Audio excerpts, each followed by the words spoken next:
Guys, I got silver short squeezed. International Stacker.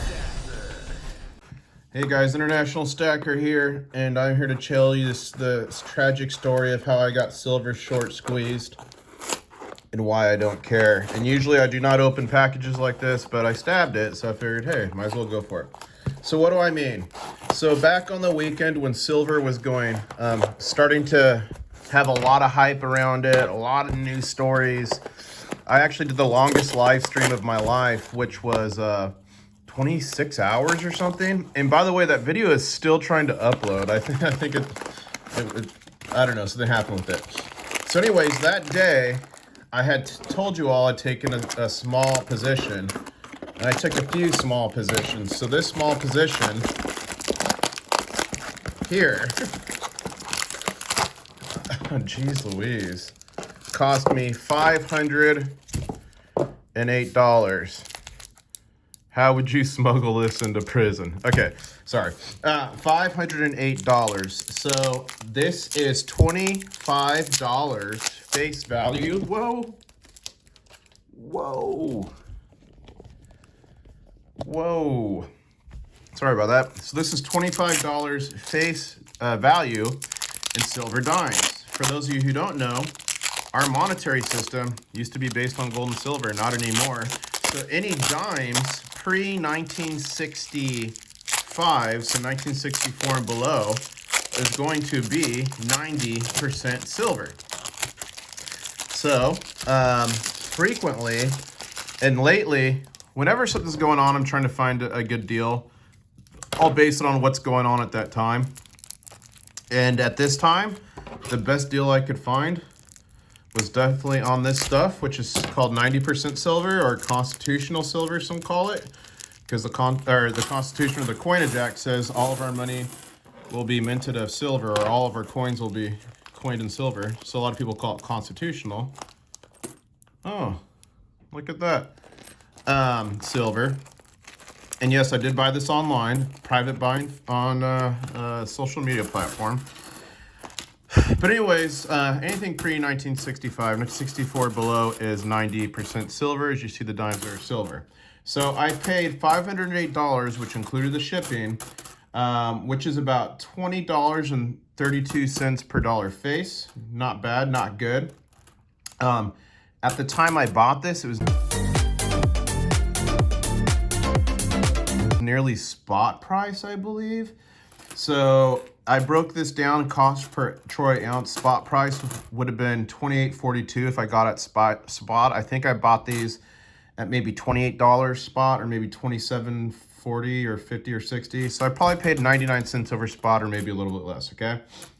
So this is a total of 17.87 troy ounces, roughly. Now, when I bought this and I made that video about the spot price and how I thought silver was going to increase, it did. It broke 30 for the first time in a long time. It hit, and I believe barely broke 30, and then it came crashing back down. We got squeezed. So now spot price as of the time of filming this is, and this is, I believe, Sunday the 6th or 7th of March, is $25, and that's 2021, is $25.26. So technically, on paper, I lost, in just since that happened a couple weeks, equity of $56.60. But I'm not upset, and I actually didn't lose that. And let me break down why. The first reason why is you don't actually lose or gain money until you sell it. As long as you hold it, you have lost nothing. You have technically gained nothing. It's only that equity that you are. Here's my strategy. Now, first, let me tell you, I'm not a financial advisor. Read my disclaimer in the description below. I'm just a guy on YouTube traveling the world buying gold and silver, sharing my life, sharing my strategy. My strategy is long-term holding. Now, I do buy certain types of coins. I do like to get certain types of coins, high premium stuff, and hold it and flip it. I'll flip it. I'll take that extra money I made off that, or fiat currency. I'll take that extra premium and I'll buy more cheaper gold and silver. So over the long term, I'm definitely a stacker. in terms of the gold and silver I'm stacking. These are Prospector 1/10 ounce rounds, gold rounds. So over the long term, I'm stacking as much as I can get. Now, some people are stacking it thinking that silver's going to the moon in 14 days, we're all going to be rich. I mean, I don't think that's necessarily true. Could it happen? Sure, it could happen, but I don't know if it's true. I don't think it's true.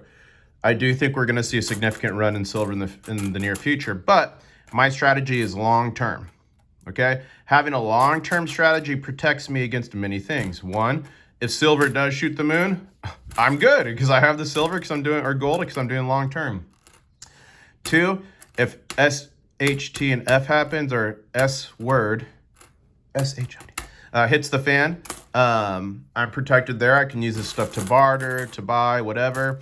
If that happens and it's total breakdown and people are just trading things for stuff like this and gold and silver is worth nothing, that's fine. A lot of times gold and silver is a longer term play in that scenario to get your wealth through to the other side. So here's the main thing I stack gold and silver. Protect my wealth, protect my buying power, hedge against inflation. Go to the US Mint's website. It literally will tell you the goal is 2% inflation each year. So if I have 10 dimes, which is $1, maybe that's 1, 2, 3, 4, 5, 6, 7, 8. This is $1. If I have $1 in normal currency in the bank, the next year I still have $1, but the buying power has decreased by 2%. So by 2 cents. So it's $1, but now it's worth 98 cents. The next year happens, it's still $1, but now it's only 96 cents. Still $1, only 94. Still $1, 92. Still $1.90. So our US dollar, $1 here buying power has dropped nearly 100%, like 99 point something percent or 98 point something percent of what it could back in the day when our money was based on gold and silver. Just to put that in perspective, you know, your parents, your grandparents, people say, I used to be able to get so much back in the day for $1, 99 cents. Well, guess what? $1 from 1964 in my hand is still worth $20 today. $1 from 1964 and below, I'm not talking numismatic value or collector's value, it's worth right now over $20. Or something like that. I might have calculated that wrong, but freaking close. But that gets the point across. Inflation is the hidden tax. Keeping your money in cash, in bank accounts, is a fool's errand. They chip away at your buying power and your wealth each year. This stuff makes it so that can't happen. Does silver and gold fluctuate? Yes, because it's owned and run by the paper market. If silver dropped to $8 in the paper market today, everyone's saying it's horrible, it's crashing. There's not a place on the planet, unless it was a true idiot going into a pawn shop just trying to get money or fiat currency. There's not a place on earth that you could find silver for $8 an ounce or gold if it crashed. And as you saw during COVID in these last few months, the premiums and actual cost of real silver totally became disjointed. The supply has been absolutely underscored and consumed by the extreme demand on the market. Everywhere is extreme demand. LCS's, local coin shops, are selling out everywhere. People were freaking out. Is silver going to shoot the moon? Is gold going to shoot the moon? Eventually, I think it's going to. But let me ask you a question. In 2 years or 1 year or 5 years or 10 years or 15 years or 20 years, whenever it happens, is this stuff really worth more, or has it just adjusted for the inflation? You get what I'm saying? Has it just adjusted over time for the inflation? So anyways, that's my strategy. Preserve your buying power. And I have done very well in gold and silver, and many people have done very well in gold and silver. I'm not a financial advisor. That have a long-term strategy. Now, if silver shot the moon next week or tomorrow or in 5 years, like people think it might, and again, I'm not one of those things that will think it will shoot the moon. Do I think we'll see triple-digit silver? I certainly think we'll see triple-digit silver. But to me, triple-digit silver, $100 or more, is not shooting the moon because it's been there before. Back in the 1980s, when we had the Hunt brothers run-up of silver, silver was up nearly $50 an ounce. If you do an inflation adjustment for that $50 an ounce, that was worth nearly over $100. So silver's already broken $100. It broke 50 again in 2011. I think silver can certainly be triple digits, but to me, that's not shooting the moon. Shooting the moon is like high hundreds or like thousands. Some people think that. I don't know if it's going to do that. If silver goes to $1,000 an ounce, guys, all hell is broken loose. It's not a good story. But generally, when there's fear on the streets and when the market starts to come down, generally, we've seen in the past, gold and silver start to come down with it. But then people start panicking, putting their money into it, and then it rises. So I can't predict the future. I can't tell you what's going to happen. But what I can tell you is for my profession, I help countries, I help governments, cities, and states around the world prepare for disasters. I'm a contractor, which is why I have videos all over the world, and especially through the Middle East. But what I can tell you is you need to be prepared. And not everyone can buy $25 face of silver. I understand that. But certainly most people could pinch pennies and go to the local coin shop once a week or once every 2 weeks or once a month, whatever it is, and get one silver dime and put it in their pouch next week or month, 2, 3. Before you know it, you'll have a little hoard. And if and when anything happens and there is a run-up, you're going to be sitting pretty. And if a run-up never happens, it never hits triple digits, and you go to sell it in 5 or 10 years in an emergency, guess what? It's going to hold its value. You're going to sell it, and you're going to do a good job.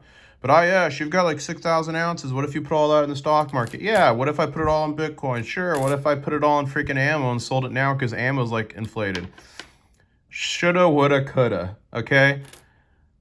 I like to put my bets, I like to hedge my future, my dynasty, my empire, the wealth of my empire on something that's as sure as possible. And I feel the most comfortable with gold and silver. And the last thing I'll say about silver, even if tomorrow people didn't want to collect it, there was no more coins, everyone hated it, silver is the best conductor of electricity of any metal. But yes, what about graphene? Graphene's still a long ways away. Silver is the best conductor of electricity. The United States, now especially with the Biden administration, is going to push hard into renewable energy.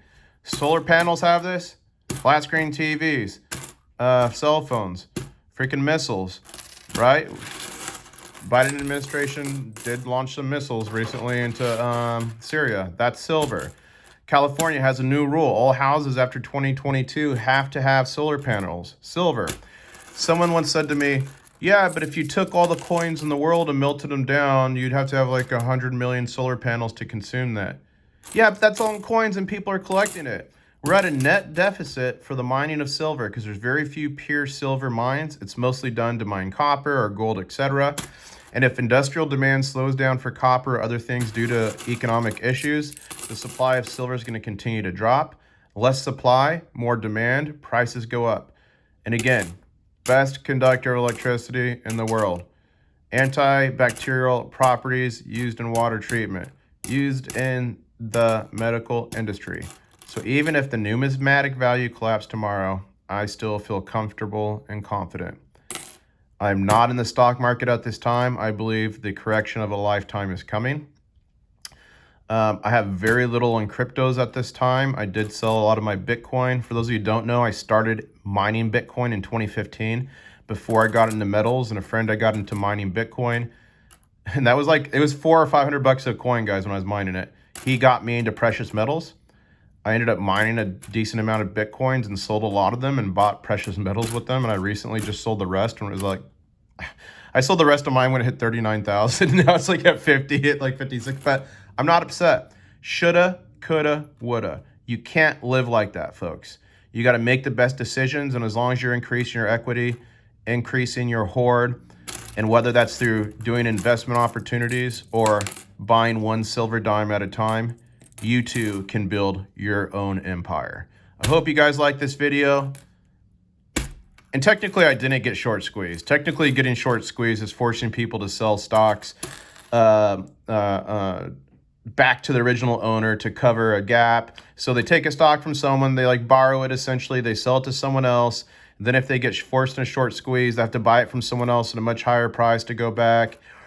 And if they can't find it, it causes the price to go dramatically higher. That's a short squeeze. That's an elementary definition of a short squeeze, because I'm sure I'm going to get comments below. You didn't get short squeezed. I know. But for the concept of the video, I thought that was an appropriate statement to make. Anyways, guys, I hope you enjoyed it. Please like, comment, subscribe. Help me beat the YouTube algorithm. Let's beat them down. Take the like button, put it over your shoulder, and burp it like a baby. And I guess I'll say, catch you on the next one. Woo! One stacker.